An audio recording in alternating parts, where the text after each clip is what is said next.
Has a board game ever made you think about Travis Kelce more than Forestry, the game about wood? I mean, it's a game about collecting wood, harvesting wood, using wood to make other things. I don't think Taylor Swift was talking about that. Wood. It's important.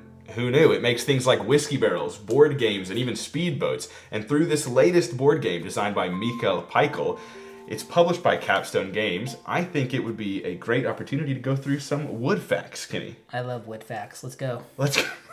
Wood fact number 1. Wood comes from trees. You sure about that? It's one of the things I'm most sure about, Kenny. Well, I think you're right, because in Forestry, you actually move your tractor around the map to collect resources along the way, like wood trees, getting various plants, various color trees to add to your tableau. And you're going to lock more holding cells on your board by paying money, just so you can have different combinations. Capitalism. Capitalism at its finest. Moving can get tricky, though, because your little tractor can move up to 2 spaces initially, but if you want to cross rivers, you have to pay money. If you want to go farther, you got to do other things. Yeah, but if you really need a pink tree, you got to do what you got to do. You got to get a pink tree. Yeah. Wood fact number 2. Not everyone wants the same type of wood, though. Wood can be treated in a variety of different ways. Yeah, apparently this is the thing. I guess people just don't want raw lumber showing up at their door. You want it stained or painted or sanded or... Yeah, exactly. Whatever. So you're actually going to move your little office assistant or just general manager? Yeah. Very corporate role. Bob the Builder is what I refer to him as. Oh, that's good. I think it's a she, but... Is what I refer to her as. So you're going to move your little meeple around the map. Go to the various spots to treat your wood. Potentially, maybe you'll get some bonus coin resources or leaves, which will let you replant later. But this is kind of like one of the main ways you're going to treat your wood, which is like a recipe fulfillment in the game. Yeah, you're going to be receiving contracts from a variety of different people who need certain types of woods to make their speedboats and barrels and board games. Can I give you a wood fact, Max? Please give me a wood fact, Wood Kenny. fact 3. Wood is used to make things. Exactly. Going right off of the contracts. You're not supposed to know. You have to be surprised. We just talked about contracts, Kenny. Of course I know. Contracts is one of the many ways you're going to score points in this game, but it is not everything. There are a variety of multipliers that you can ping pong off of one another, and in fact, this is one of those games that I feel kind of dumb when I'm playing. It feels very much like some other recent games, something like SETI or whatever, where the combo potential is incredibly high. Not every turn's going to be that, but sometimes skyrocketing. Yep. Wood fact number 4, Kenny. Wood is finite. It's not infinite. We have to take care of this planet and replant. I don't know about that. Classic Kenny. Corporate America tells me differently, so... But in this game, sometimes replanting is beneficial to you as well. Yeah, that's true. I guess in the way you can actually score more and more points is by planting trees, because if you actually get leaves by planting trees and put them on your board, it can combo in a bunch of different ways. It might unlock new abilities. It might unlock your action tracks, so you can actually do more and more stuff. So I guess it is good to replant trees. It is good, Kenny. Tablenauts approved. Well, replanting, taking care of the environment. Maybe we should make every game out of plastic then, so we don't have to cut down the trees. You're kicked off the show. Now that you know about wood, let's tell you about the game Forestry. Now, this game is shipping basically now. At the time of Spiel, the game is going to be shipping out pre-orders here in North America. You can pick it up at Spiel. So if you're interested in the game, be sure to check it out. This is, in fact, not really my type of game. More your type of game, I would say. Though we both really enjoy the thematic experiences. This is still thematic enough, but it's much more Euro heavy than something we are used to playing any given Monday. But what did you think about just the initial impressions of the like or love before we tell a little bit more about it? It's a very tight game. It's played over 9 rounds, and exactly 9 rounds. Exactly 9 rounds, and you feel it. Yeah. I think you only get 3 actions if you don't push up your action track. Getting those extra actions does take quite a bit of effort. I think most people are only going to land on 4, maybe 5. You're always struggling to be efficient, get the right resources, and kind of get your engine going.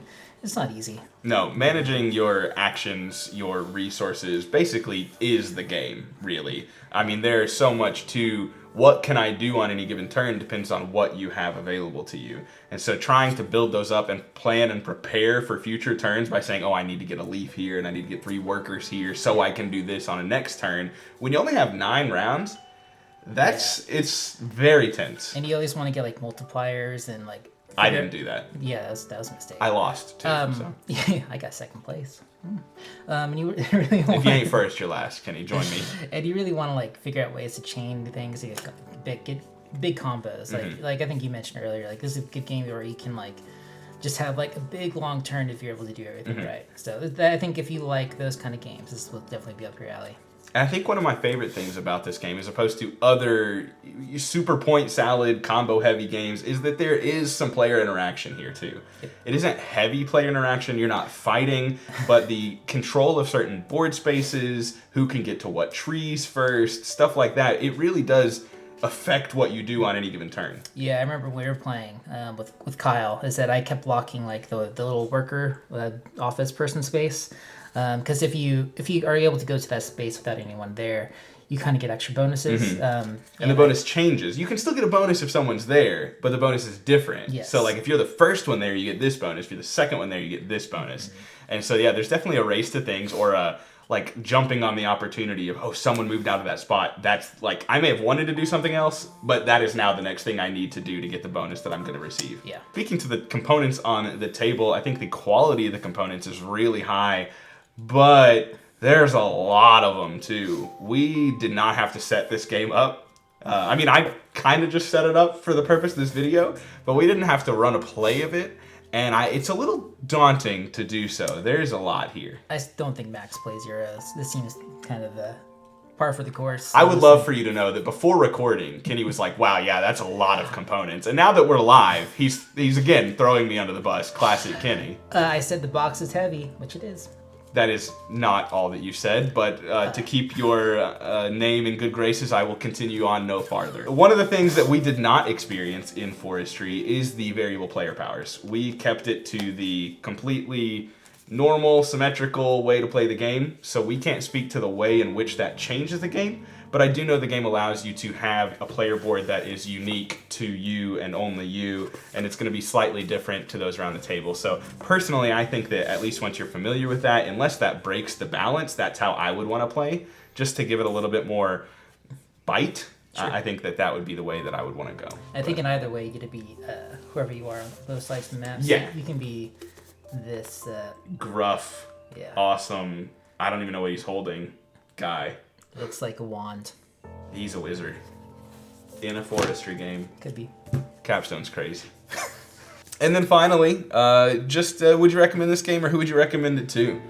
If you're a Euro gamer, I think this is an easy recommendation. I think games that kind of really combo heavy Euro games, this is just candy. I think if you like, I think what a good thing about this game too is it plays. I think if everyone knows it, it'll play pretty quick, under 2 hours. Yeah, and it's like a hefty game, very brain burny. I think you'll get a lot out of it. If you don't like Euros, combo Euros, maybe not. Mm-hmm. I like this. This is not my type of game. I like it. But I do agree with your sentiment and worry if after 3 or 4 plays, how would this hold up? Now we are in the unfortunate situation where we don't often play something 4 times in any given year, but not this year. 20 by 5, baby. 5 times. That's right. But in general, if someone's trying to get repeat plays of a game, I'm curious to see how this would hold up after 5 plays. I have no experience to say it wouldn't. But I wonder, at least for me, a non-Euro gamer, would this continue to scratch that itch play after play after play? I think so. There's a lot of variability with the board setup and all that, especially the special powers. I think there's a staying power if you're the type of person that will revisit a game. So, yeah. I didn't disagree with that, Kenny. I said I'm not the type of person. Would it hold up for me? Point, counterpoint. Thank you. That's how you do reviews. That's how you do reviews. Yeah. Thanks for listening and watching another episode of Tablenauts. What am I saying? We have an audience, and it's throwing me off. It is. In summation, I love Wood. God, Travis Kelce. God dang.